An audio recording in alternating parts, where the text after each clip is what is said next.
Ouvrez vos Bibles dans le livre de Galates. J'aimerais simplement apporter une exhortation courte ce matin, puis nous allons passer à ce que nous allons faire. Il y a des visages nouveaux, peut-être qui ne me connaissent pas, mais peut-être vous m'avez vu sur Internet. Donc voilà, je suis Gabriel, jusqu'encore en ce jour-là, le pasteur de l'église. Et dans quelques heures, ça va changer. Et donc, si vous ne me connaissiez pas, je suis le pasteur de l'église.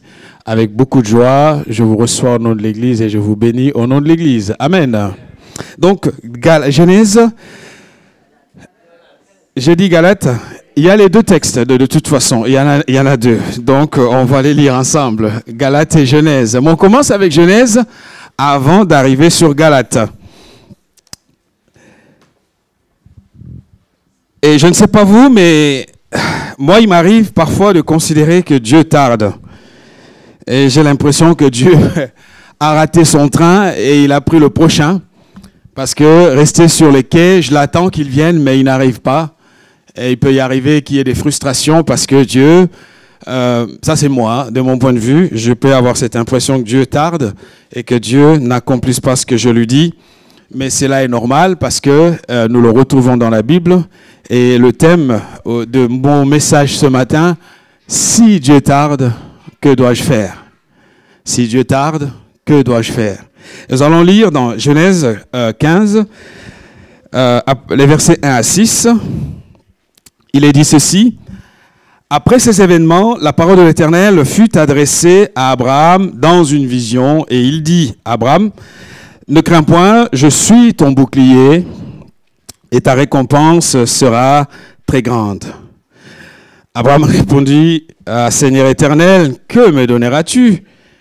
Je m'en vais sans enfant et l'héritier de ma maison, c'est Eliezer de Damas. Et Abraham dit, voici, tu ne m'as pas donné de postérité et celui qui est né dans ma maison sera mon héritier. Alors la parole de l'Éternel lui fut adressée ainsi, ce n'est pas lui qui sera ton héritier, mais c'est celui qui sortira de tes entrailles et qui sera ton héritier. Et après l'avoir conduit dehors, il dit, regarde vers le ciel et compte les étoiles, si tu peux les compter. Et il lui dit, telle sera ta postérité. Abraham eut confiance en l'Éternel qui les lui imputa à justice. Abraham eut confiance en l'Éternel qui les lui imputa à justice. Nous allons prendre le deuxième texte dans Galates.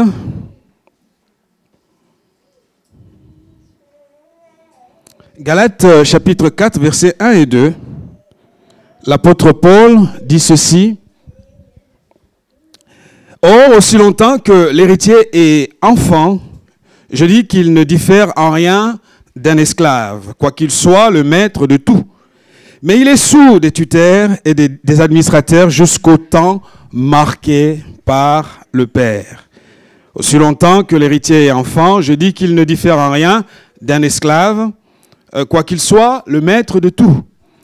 Mais il est sous des tuteurs et des administrateurs jusqu'au temps marqué par le Père. Nous allons prier.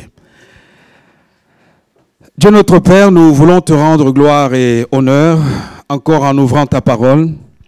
Et Seigneur, nous ne voulons pas le faire avec la sagesse que donne le monde, mais nous voulons le faire avec la crainte qu'impose l'Esprit.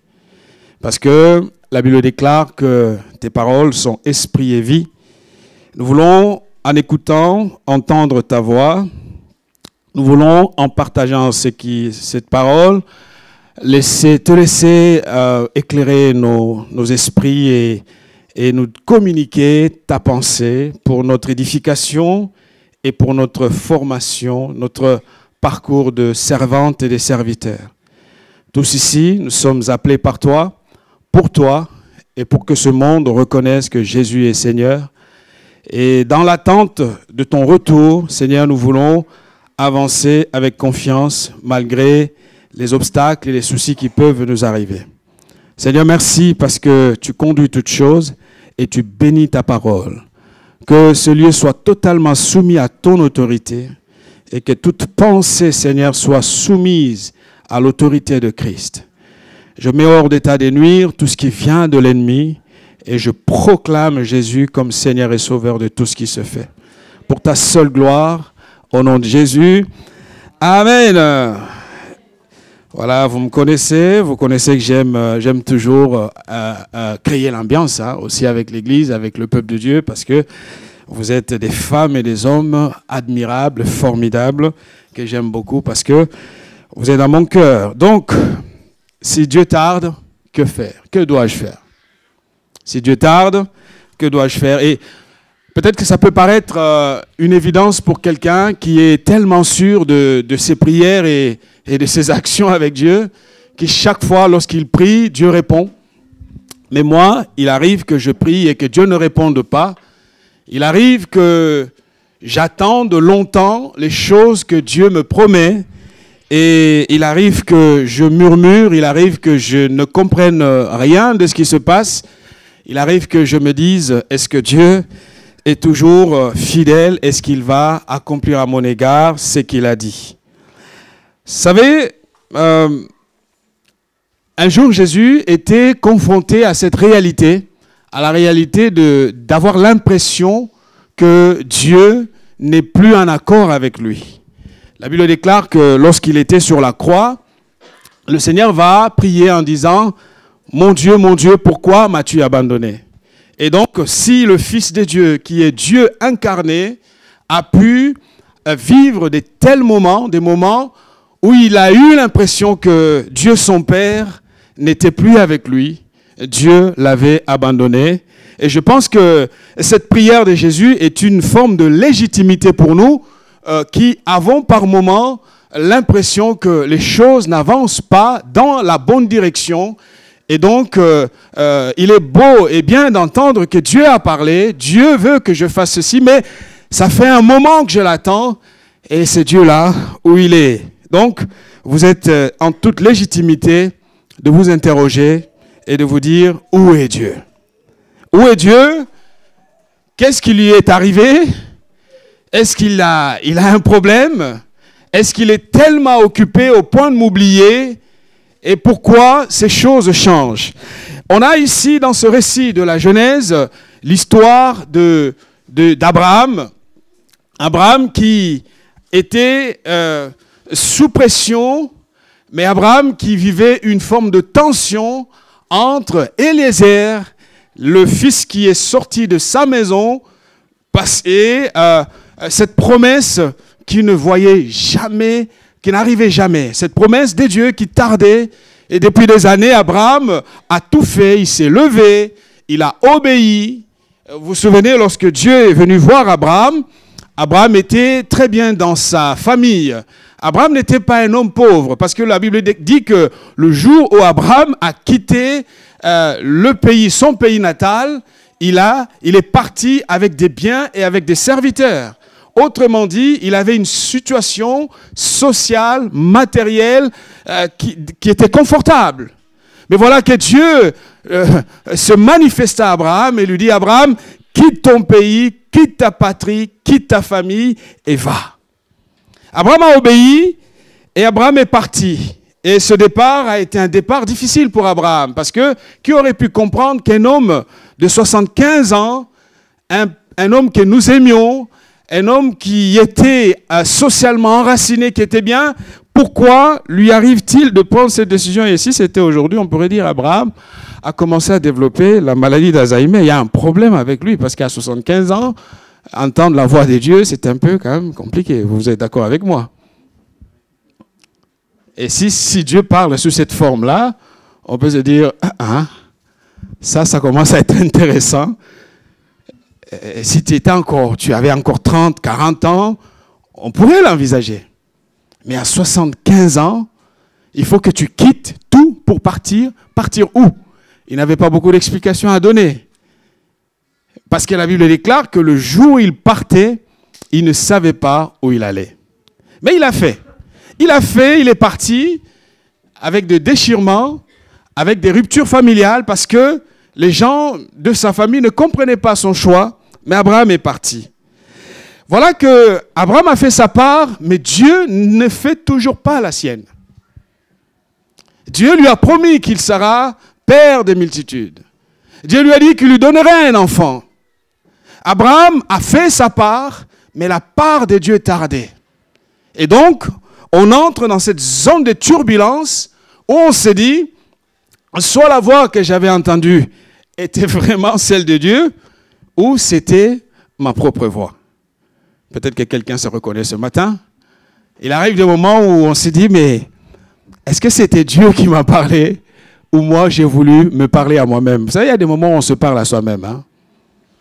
On se fabrique une foule d'idées, une foule de messages, une foule de pensées, des paroles.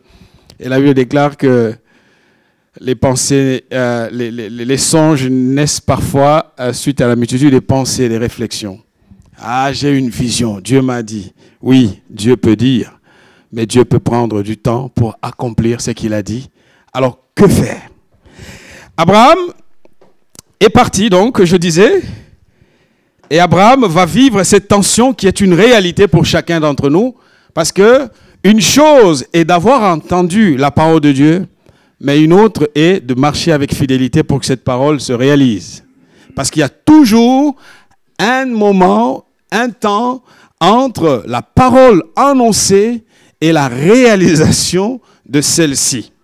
Abraham part, Abraham commence à vivre un moment de dépression totale, hein, parce qu'il s'est dit, mais bon, comment je vais faire? Mais j'aimerais lire ce texte du prophète Ésaïe qui, dans un moment de défi, Ésaïe va dire, voici moi et les enfants que l'Éternel, que le Seigneur, l'Éternel m'a donné. Nous sommes des signes et des présages en Israël de la part de l'Éternel des armées qui habite sur la montagne de Sion. Un homme qui aussi, dans un contexte où Dieu va lui donner la mission d'être le réparateur des brèches, on peut voir ces citations dans le livre d'Ésaïe, et Dieu lui a donné une mission qui n'était pas facile. Ésaïe va dire, moi et les enfants que l'Éternel m'a donnés, nous sommes des signes et des présages en Israël. Si vous regardez le récit de la Genèse, vous allez vous rendre compte que Dieu n'a jamais reproché à Abraham ces moments de doute. Dieu n'a jamais parlé contre l'attitude d'Abraham.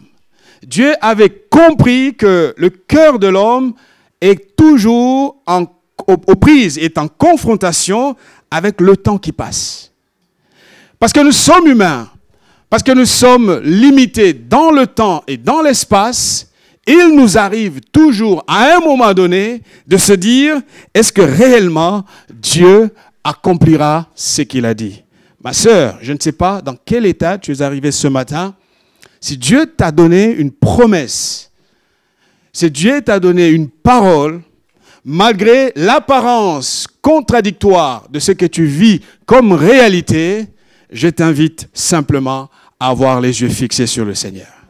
La Bible déclare que c'est la foi qui nous rend agréables, la foi qui rend l'homme agréable à Dieu. Ce ne sont pas nos offrandes, ce ne sont pas nos prières. On peut prier sans avoir la foi. Ce ne sont pas les grandes déclarations. La foi, dit l'Épître aux Hébreux, est une ferme assurance des choses qu'on espère. Une ferme assurance des choses qu'on espère, une démonstration des choses qu'on ne voit pas. Oui, une ferme assurance, l'assurance ferme avec le regard de Dieu, pas avec les réalités que le monde nous propose ou que nous rencontrons au quotidien. Oui, la foi, c'est la foi qui rend le cœur de l'homme agréable à Dieu. Et donc ce matin, j'aimerais simplement t'inviter à avoir foi en Dieu. Avoir foi dans ce que Dieu est et dans ce que Dieu fait. Parce qu'on pourrait toujours avoir foi dans bien des choses. On a vu, hein, Abraham, peut-être que vous pensez qu'Abraham était un homme parfait, mais Abraham a commis des moments. Il y a eu des moments où Abraham était complètement à côté. Vous savez, Dieu ne cherche pas des hommes et des femmes parfaits. Dieu cherche des hommes et des femmes obéissants. L'obéissance, c'est la perfection parce que jamais, même l'homme le plus saint parmi nous n'est pas parfait.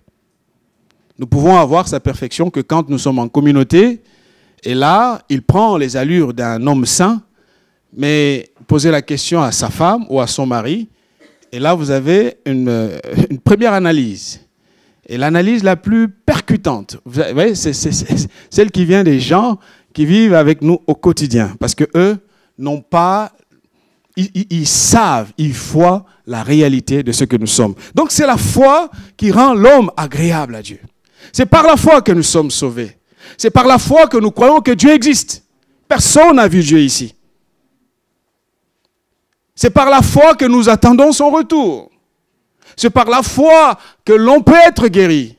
On n'est pas guéri parce qu'on a donné de l'argent. On n'est pas guéri parce qu'on a beaucoup prié. On est guéri parce qu'on croit que Dieu peut me guérir. Et donc la foi est l'élément central. L'élément qui nous rend agréable à Dieu. Si la foi est là, Dieu fera ce qu'il a promis. Parce qu'Abraham, le jour où il est sorti de la maison familiale, Abraham avait démontré par là qu'il était un homme de foi. Chers amis, nous avons beaucoup de difficultés à faire confiance au Seigneur. Nous faisons confiance au système social de la France quand nous sommes malades. Nous faisons confiance aux allocations pour que socialement on nous assiste. Si jamais il y avait des difficultés, c'est un système. Ce sont les hommes qui se sont organisés pour proposer cela à la communauté, mais cela n'est pas forcément ce que Dieu a établi. Et si demain toutes ces choses étaient enlevées, comme je disais quelque part, alors nous allons apprendre à bien prier, parce que là, nous aurons les yeux fixés sur le Seigneur. Quelques erreurs à éviter si nous voulons vraiment laisser Dieu nous parler. Première chose qu'Abraham va commettre ici, c'est qu'il va regarder dans la mauvaise direction. Et c'est ce qui nous arrive souvent. On regarde dans la mauvaise direction. Abraham va dire à Dieu, « Seigneur éternel, que me donneras-tu » Alors, dans la Bible, vous savez, les auteurs sacrés essayent d'atténuer les propos, voyez. Prenez ces propos, mettez-les dans un contexte de quelqu'un qui est épuisé, qui est fatigué et qui n'y croit plus, vraiment. Il dit, mais qu'est-ce que tu vas me donner? Si c'était un jeune de la banlieue, vous voyez l'expression, comment ça va être. Qu'est-ce que tu me donnes? Que me donneras-tu? Il dit, je m'en vais sans enfant. Abraham tire des conclusions. Il dit, je pars sans enfant. Comme si il était au contrôle de son moment d'arrivée et du départ. Pas du tout. C'est Dieu qui a notre vie entre ses mains. J'aimerais te dire, tant que Dieu te laisse vivre, parce que Dieu sait ce qu'il va faire demain. Ne désespère pas. Ne désespère pas, parce que le signe de la part de Dieu en te laissant vivre est un moyen de te rappeler que tu as du prix à ses yeux. Et que tout n'est pas fini. Quelque chose arrive. Quelques bénédictions arrivent et sa promesse va se réaliser. Abraham dit à Dieu, mais je m'en vais sans enfant. Et Abraham, de dire ce qu'il a mis en place, il dit, l'héritier, et l'héritier de ma maison, c'est Eliezer de Damas. Abraham a déjà trouvé sa solution. Le psalmiste nous dit ceci, je lève les yeux vers les montagnes, d'où me viendra le secours? Et les montagnes, Dieu sait, nous les en avons tellement dans notre vie, autour de nous. Des personnes que nous connaissons, des autorités, des amis, haut placés, des gens qui ont une situation matérielle, la grand-mère qui a une bonne retraite et qui n'a plus beaucoup de dépenses à faire. Et chaque fois, mon réflexe naturel, c'est de l'appeler mamie ou papy ou cet héritage qu'on nous a laissé. Le psalmiste dit, je lève mes yeux vers les montagnes. Et vous pouvez voir dans votre Bible, il y a 3 points de suspension. Les montagnes n'ont pas forcément les réponses que nous recherchons. Ce ne sont que des montagnes. Elles ont été créées par quelqu'un. Au lieu d'avoir les yeux fixés sur les montagnes, cet emploi que j'ai, ce travail qui me rapporte, mais demain, ce travail peut me dire, on peut au travail me dire, mais c'est bon, tu peux partir. Tout peut changer. Tout peut s'arrêter. De la même manière que c'est arrivé, ça peut repartir. Et le psalmiste dit, D'où me viendra le secours? Il pose la question. J'ai besoin d'un secours. Mes yeux étaient sur ces montagnes. Les montagnes que je connais. Ces références que j'avais dans mon carnet d'adresses. Mais toutes ces références ont fait défaut. D'où me viendra le secours? Le prophète Jérémie met en garde toute attitude qui consiste à avoir les regards fixés sur un homme. Laissez-moi te dire que, laissez-moi nous dire, en tout cas, et je me dis à moi-même aussi, aucun soutien d'un homme n'est constant. Aucun. Les hommes promettent des choses, certains les réalisent, mais attends-toi à une fin à un moment donné. Le prophète dit, maudit soit l'homme qui se confie dans l'homme, qui prend la chair pour appui. Si vous avez l'habitude de prendre la chair pour appui, préparez-vous à des déceptions. Et quand elles vont arriver, ne soyez pas étonnés. Parce que la parole de Dieu refuse que nous ayons un homme, une chair pour appui. Et la Bible dit, et qui détourne son cœur de l'Éternel. Ah, vous savez, le fait de citer le nom de Dieu, ce n'est pas tout, frères et sœurs. Ce n'est pas tout. On peut avoir des grands slogans spirituels, le Seigneur est formidable, bien glorieux, mais ce n'est pas tout. C'est quand on est aux prises avec une souffrance, avec une difficulté, que là, la foi doit se vivre. La foi ne se prêche pas, frères et sœurs. La foi n'est pas une prédication. La foi est un exercice. C'est une application de ce qui se passe dans ta vie. Parce que les exposés, c'est bien, mais le message vivant, c'est encore mieux. La Bible dit que celui qui se confie dans l'homme est sous, il y a une épée de Damoclès qui est sur sa tête. Dieu l'a maudit. J'ai appris très tôt à ne pas avoir confiance dans l'homme. J'ai confiance dans le sens que si quelqu'un me dit la chose, je le crois.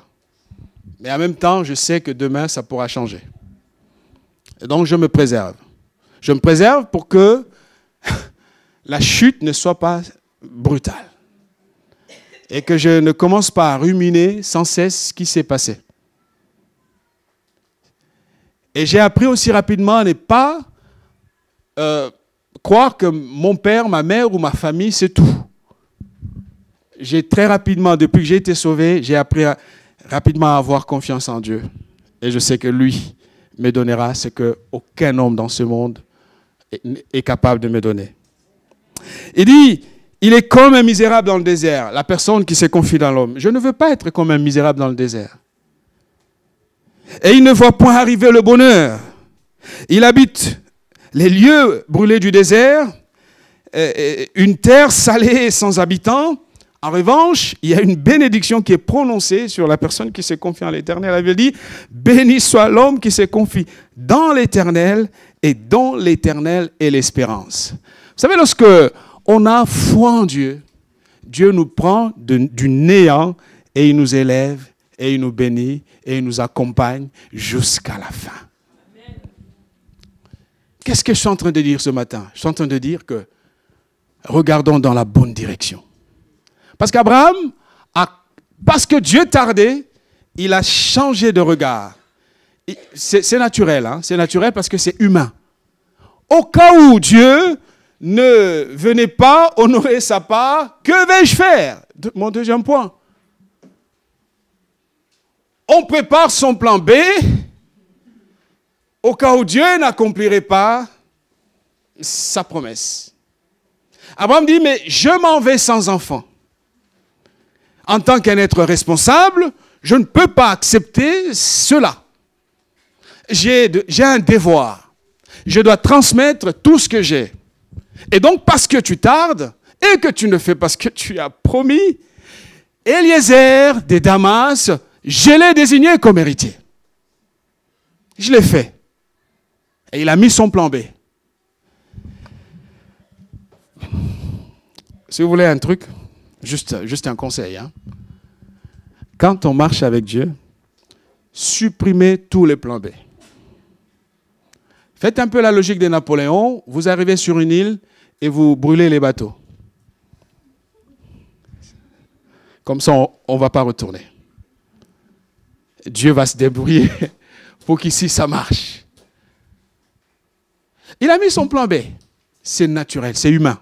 C'est dans l'homme.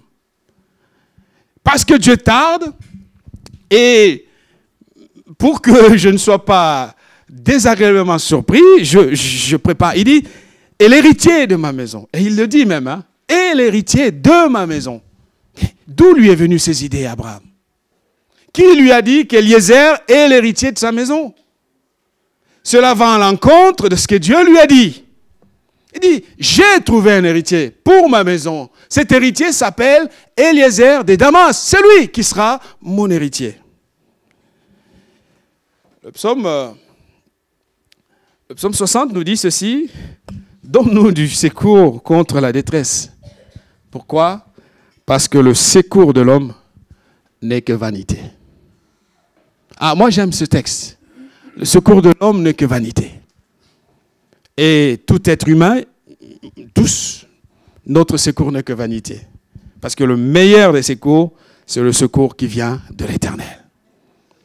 Si Dieu t'apporte son secours, il va te mettre au large. Il va te construire.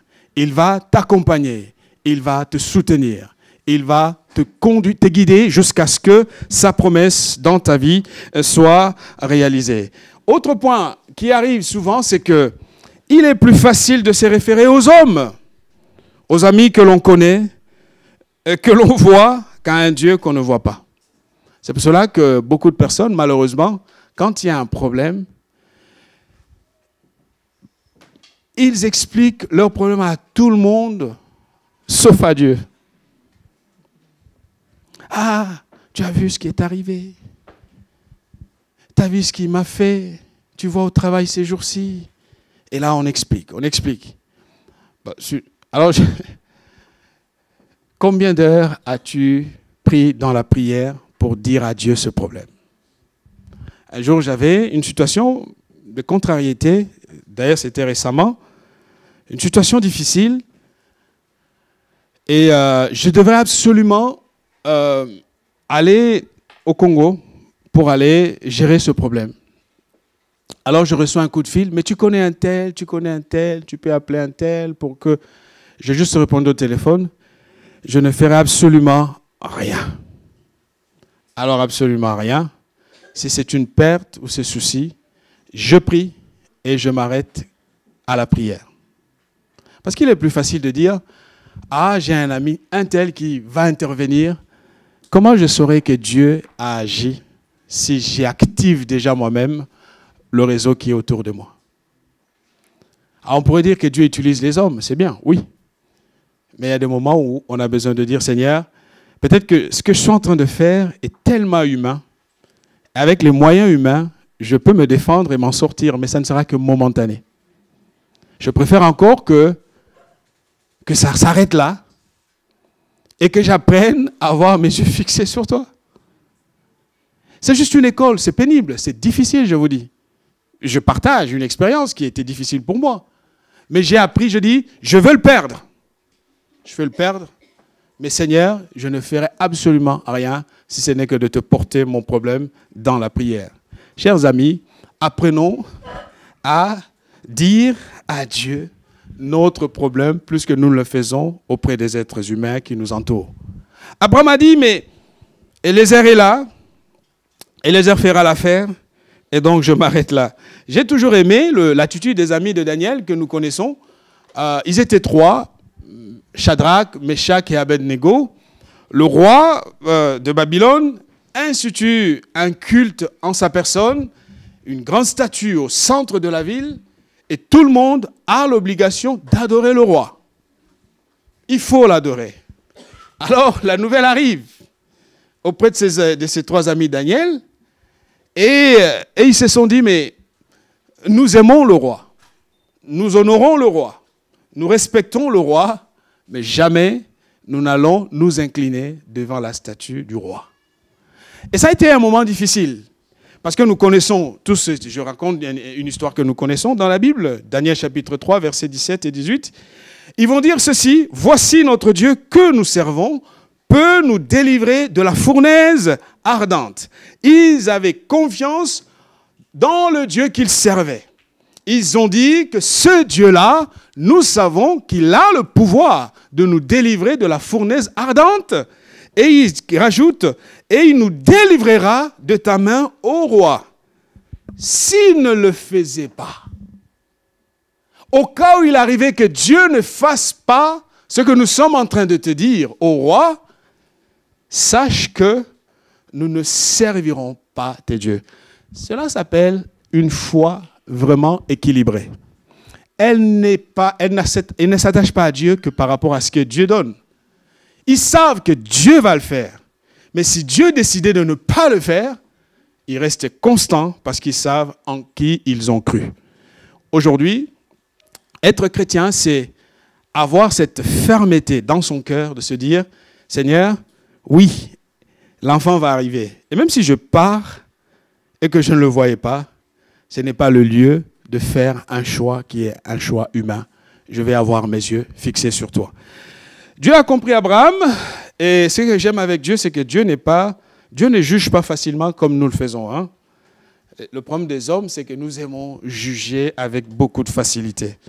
Ah, ça, donc c'est comme... Mais non, Dieu ne juge pas. Dieu entend le cri d'Abraham. Dieu voit le ras-le-bol qu'il y a dans le cœur d'Abraham. Dieu comprend qu'Abraham est pressé par le temps. C'est un être humain. Son corps fatigue. C'est Dieu qui est éternel. Dieu ne meurt pas. Mais nous mourrons. Dieu ne pleure pas. Nous pleurons. Dieu ne tombe pas malade. Nous pouvons tomber malades. Dieu est éternel, mais l'homme n'est pas éternel. Depuis qu'Adam et Ève ont péché, la mort est entrée dans ce monde, et avec la mort, il y a tout le changement, le mal et tout ce qui se passe. Abraham était réaliste, et Dieu a entendu le cri réaliste d'Abraham. Dieu ne l'a pas jugé. Dieu entre dans la pièce et dit à Abraham, on va sortir. Vous savez, Abraham était à l'étroit, hein, dans un désert. Et Dieu va dire à Abraham, sortons un peu. Vous savez, il y a des moments où, dans le face-à-face avec Dieu, que vous êtes, ça n'avance pas trop. Ce que j'aime avec le Seigneur, c'est qu'il nous prend et il nous amène dehors. Et donc, on va regarder les choses autrement. Dieu lui dit, regarde vers le ciel. Il ne lui a pas dit, regarde vers ton oncle, vers ton cousin. Il ne lui a pas dit non plus, regarde ce que j'ai fait chez Marie-Paul ou chez Marie-Françoise. Il n'a pas dit cela. Il a dit, regarde vers le ciel. Vous savez, Dieu, ce qui est bien avec lui, Dieu ne nous compare pas avec quelqu'un d'autre. Dieu ne nous compare pas avec quelqu'un d'autre. Dieu ne compare pas la bénédiction qu'il t'accorde à celle qu'il a accordée à quelqu'un d'autre. Dieu va simplement lui dire, regarde vers le ciel. Et le ciel est l'image de la divinité, l'image de Dieu. Regarde vers le ciel. Et la deuxième phrase, ça a été, compte les étoiles. Va les compter. Abraham, face à la réalité, se rend compte que même si je comptais 10, 20, 30, 40, 100, 150 étoiles, mais nous savons qu'il y en a plus que cela. Autrement dit, la provision de Dieu est beaucoup plus grande que les relations que nous pouvons avoir autour de nous. L'apôtre Paul a dit un texte important. Il dit, aussi longtemps que l'héritier est enfant, je dis qu'il ne diffère en rien d'un esclave. Et mon propos ce matin, c'est que nous quittions ce stade d'esclave. Parce que nous avons été libérés par Jésus-Christ. Parce que l'Esprit de Dieu est en nous. Parce qu'aussi longtemps que nous sommes enfants, sur le rapport du jugement et de comment nous voyons les choses de la foi, beaucoup de choses seront toujours différées. Et Dieu va le retarder. Parce qu'il sait très bien que la maturité n'est pas encore au rendez-vous. Et parce qu'il n'y a pas de maturité, il va se poser un grand problème, raison pour laquelle certaines promesses tardent. Aussi longtemps que l'héritier est enfant, je dis qu'il ne diffère en rien d'un esclave, quoi qu'il soit le maître de tout. Je vais te dire que tu es le maître de beaucoup de choses. Parce que tu es enfant du roi des rois. Parce que tu es la princesse de Jésus-Christ. Parce que tu es l'héritier du roi des gloires. Alors change ta vision et arrête de paniquer parce que la promesse tarde. Jésus a dit un jour dans le texte qui s'affiche, Jésus va répondre aux gens qui l'accusaient, qui le contestaient. Il leur dira, n'est-il pas écrit dans votre loi, j'ai dit, vous êtes des dieux. Vous êtes des dieux. Si elle a appelé Dieu ceux à qui la parole de Dieu a été adressée, et si l'écriture ne peut être anéantie, qui sommes-nous aujourd'hui pour l'anéantir? Avec une vision qui est totalement pas à la hauteur de ce que le Seigneur attend. La même parole revient dans le psaume 82, où la Bible dit, vous êtes des dieux, cependant vous mourrez comme n'importe quel homme. Donc reconnaissons notre statut et ayons les regards sur celui qui a donné la promesse sans paniquer. Dieu a pris Abraham, il l'a amené dehors, et il a commencé à avoir un entretien face à face. Dieu n'a pas dit, mais Abraham, pourquoi tu parles comme ça?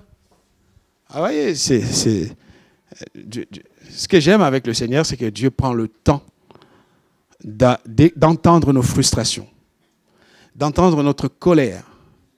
Et malgré ces frustrations, cette colère, Dieu attend tout simplement que la foi. Ce n'est pas parce que quelqu'un pleure ou murmure qu'il ne croit pas. Le verset 6 nous dit, à l'issue de cet entretien, de ce face-à-face avec Abraham, Dieu a dit à Abraham, je vais le faire. Les versets auparavant, verset 4, 3, 4, Abraham dit, mais je m'en vais sans enfant, mais vous savez, il est dans ça, il enchaîne, il parle, il n'est pas content, et juste après Dieu dit, non, ça ne sera pas Eliezer, ça sera le fils, l'enfant que je te donnerai. Et subitement, on voit Abraham croire encore en ce que Dieu a dit.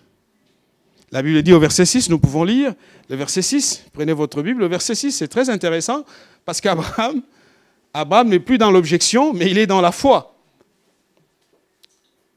Abraham dit à Dieu, au verset 6, Abraham eut confiance en l'Éternel, l'Éternel qui les lui imputa à justice. Amen. Il a eu confiance que Dieu a promis, et donc Dieu va le faire, et comme Dieu promet, Dieu finit toujours par réaliser ce qu'il fait. Ce matin, comme mot de conclusion, j'aimerais te poser simplement une question. Est-ce que tu crois encore que Dieu va faire ce qu'il t'a promis? Alléluia. Est-ce que tu crois que Dieu va le faire?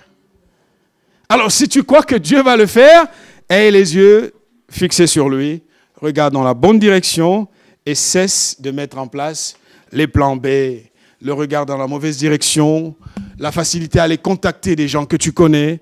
Regarde et compte sur le Seigneur, et lui seul est fidèle, pleinement fidèle. Ah, mon ami, je vais te dire que ce que j'aime avec Dieu, c'est que parfois, lorsque Dieu aime agir, même lorsqu'il y a toutes les contradictions. Sarah n'était plus en état d'avoir un enfant. Un corps qui n'avait plus de désir, il n'y avait plus rien sur le plan de ses cellules du corps. À cet âge-là, il est impossible d'avoir un enfant. Et c'est là que Dieu vient pour démontrer qu'il n'agit pas comme les hommes, mais il agit par rapport à sa parole. Et aussi longtemps que la promesse tarde, comme dit la parole, le prophète Habakkuk, attends-la. Elle s'accomplira. Elle s'accomplira certainement. Donc, ce matin, nos yeux fixés sur Jésus, lui le roi des rois, lui le Seigneur des seigneurs, lui le maître de nos vies, lui qui conduit nos pas et dirige nos vies dans la bonne direction. Que le Seigneur nous bénisse. Nous allons nous incliner, nous allons prier.